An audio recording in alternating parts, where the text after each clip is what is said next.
Assalamualaikum warahmatullahi wabarakatuh. Balik lagi bersama saya Akbar CK. Repli Karun yang sampai dengan saat ini masih saja mempersoalkan Wapres Gibran. Salah satu anak abah ini ya, si Repli Karun ini mengatakan kalau Gibran itu adalah beban bagi Pak Prabowo Subianto dan juga pemerintahan. Jadi pantas Gibran ini di impeachment ataupun dimakzulkan. Itu kata si Repli Karun. Repli Karun langsung disemprot habis-habisan oleh juru bicara Gerindra Satrio Veligen dan juga kader partai PSI Valdo Maldini. Repli Karun hanya bisa mingkem. Nah, sebelum kita ke videonya, jangan lupa like, subscribe, dan share. Langsung aja kita saksikan videonya berikut ini. Sudah pada porsinya masing-masing ya. Pak Refli mau, tapi jangan panjang-panjang Pak Refli.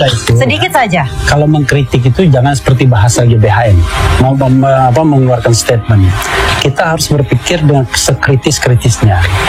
Jadi Gibran ini, kenapa saya katakan beban pemerintahan? Karena sampai kapanpun masalah Gibran soal ijazahnya yang tidak jelas, kemudian kemampuannya, performance politik dan lain sebagainya, itu terus akan menjadi perdebatan, kritik yang kuat di masyarakat, sehingga ya sedikit banyak akan mengganggu jalannya pemerintahan. Serius, beban Gibrannya buat Bapak Prabowo Subianto. Jadi ini merupakan sebuah miskonsepsi dan saya rasa framing yang tidak benar dan tidak boleh justru kita sebarluaskan. Pak Prabowo merupakan Presiden Republik Indonesia. Ya. Pak Gibran, beliau merupakan Wakil Presiden Republik Indonesia. Pak Prabowo dan Pak Gibran dipilih secara demokratis, secara langsung oleh seluruh rakyat Indonesia. Dan memang tugas daripada seorang Wakil Presiden adalah menjadi wakil daripada Presiden, membantu tugas-tugas daripada Presiden. Tapi Mbak Caca, saya ingin kembali ke tangkapan yang dari tadi sudah disuguhkan ke kita. Saya rasa apa yang sudah kita saksikan bersama-sama ini merupakan bagian tangkapan daripada curahan hati, daripada perasaan daripada masyarakat Indonesia, di mana mungkin ada sebagian isu yang menyita perhatiannya, ada sebagian isu yang justru bahkan menjadi concern daripada mereka. Nah, maka daripada itu, kalau kita berbicara bagaimana caranya kita mengadres concern-concern daripada masyarakat, maka concern daripada masyarakat itu harus benar-benar ditanggapi dengan serius. Salah satunya melalui metode komunikasi yang baik. Partai Gerindra mengapresiasi dengan adanya badan komunikasi, di mana orientasi komunikasi itu dua hal, Mbak Caca. Yang pertama adalah melakukan komunikasi secara genuine, apa adanya. Kalau baik, kita objektif, kita bilang baik. Kalau ada kekurangan, kita juga harus fair, kita mengakui ada kekurangan. Lalu yang kedua adalah orientasi komunikasi harus dua arah. Dua arah maksudnya Mbak Caca, itu bukanlah hanya sekedar bilang, oh kita akan meluncur sebuah PR campaign untuk menetralisir isu negatif. Bukan. Dua arah itu artinya benar-benar menangkap keresahan daripada masyarakat, memformulasikan keresahan tersebut dalam bentuk kebijakan agar menyelesaikan keresahan-keresahan daripada masyarakat itu secara real. Agar tujuan kita dalam bernegara ini tercapai. Yaitu apa? Menjadikan Indonesia sebagai sebuah negara yang maju, sebagai sebuah negara yang sejahtera, sebagai sebuah negara yang bebas dari kemiskinan, sebagai sebuah negara yang bebas daripada kesengsaraan. Itu artinya Gibran bukan beban. Oh, tentu saja bukan. Beliau adalah Wakil Presiden Republik Indonesia. Gibran bukan beban. Gibran adalah Wakil Presiden Republik Indonesia. Saat pemerintah berbicara soal kebijakan, bagaimana Indonesia ini ke depannya, si anak gabah yang satu ini, Repli Karun, masih saja berbicara tentang impeachment dan pemakzulan Wapres Gibran. Sakit ini ya. Baik. Tetapi begini, sekali lagi Prabowo memetik keuntungan dari adanya fenomena Jokowi dan Gibran. Jadi ketika kemudian kritik itu tidak ditujukan langsung kepada pemerintahan Prabowo, maka Prabowo sebenarnya lebih enak. Kritik itu kan kepada Jokowi yang tidak lagi berkuasa, kepada Gibran yang cuma wakil presiden. Padahal dalam sistem pemerintahan presidensil, wakil presiden itu memang ban serep. Jadi kinerja wakil presiden itu tidak bisa diukur karena dia sebenarnya sama dengan kinerja presidennya. Cuma yang jadi masalah adalah kan orang selalu berpikir bahwa kita mendapatkan wakil presiden yang tidak layak. Something happen to the president, maka dia yang akan berkuasa menjadi wakil presiden. Karena itulah kemudian menurut saya setuju.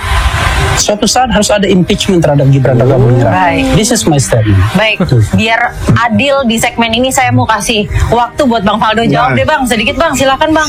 Ini, dan sebenarnya sih ya terserah Pak Refli lah ya mau berpikir seperti apa. Tapi kan ya saya tahu Pak Refli orang hukum tata negara, mengerti betul proses pemilihan yang demokratis, tugas dan fungsi presiden dan wakil presiden secara konstitusional.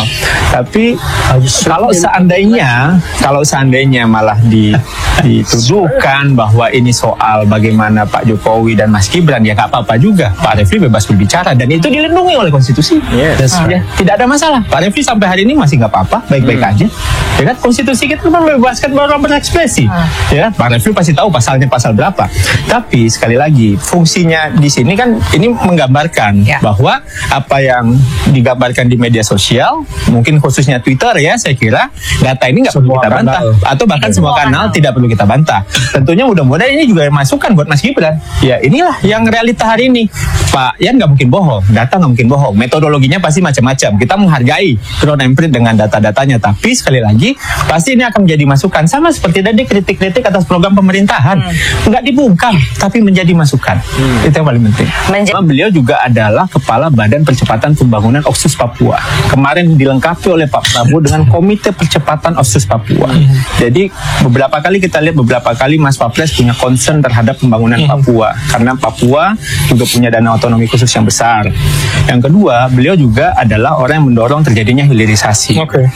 Di mana di sana juga akan terjadi banyak lapangan kerja. Belum lagi kalau teman-teman lihat hari ini ada banyak program dari pemerintah ya, mungkin saya melengkapi Mas Asrio ya, soal magang nasional.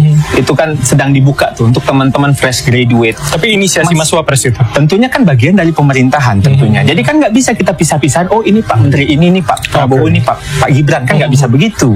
Belum lagi kalau kita lihat hari ini Kampung Nelayan. Belum lagi kalau kita lihat hari ini Koperasi Desa Merah Putih. Itu kan janji 19 lapangan kerja itu, 19 juta itu kan sedang ongoing. It's ongoing process guys. Give them time. Kasih mereka waktu. Jadi masyarakat yang mencari harusnya bersabar. Tentu bukan bersabar, tentu barang ini sudah dibuka Bang. Sudah dibuka, di mana tadi Mas Rio bilang MBG itu ada 500.000 lowongan kerja. Magang nasional ada space, dan itu nanti November dibuka lagi tuh untuk teman-teman fresh graduate. Itu lucu kan, karena itu dapat pengalaman kerja dan dapat penghasilan juga. Itu juga untuk teman-teman fresh graduate. Jadi Pak Wapres itu adalah bagian dari ini. Pak Wapres turun ke bawah mengecek MBG juga, jalan kaki, belusukan dan lain-lain. Tentunya dalam kerangka mendukung penuh Pak Prabowo. Jadi sakit hati si anak gabah yang satu ini memang belum ada obat sepertinya ya. Pemerintah berbicara tentang kebijakan, berbicara tentang bagaimana Indonesia ini ke depan bisa jadi lebih baik. Tetapi si Refli Harun masih saja berputar di situ-situ aja ya. Bagaimana caranya bisa Wapres Gibran ini dimakzulkan? Sakit. Nah, gimana tanggapan teman-teman? Silahkan ketik komentar kalian di kolom komentar. Inilah sedikit informasi yang bisa saya sampaikan di video kita kali ini. Saya Akbar CK, mohon undur diri. Assalamualaikum warahmatullahi wabarakatuh. Salam sehat selalu, bye-bye.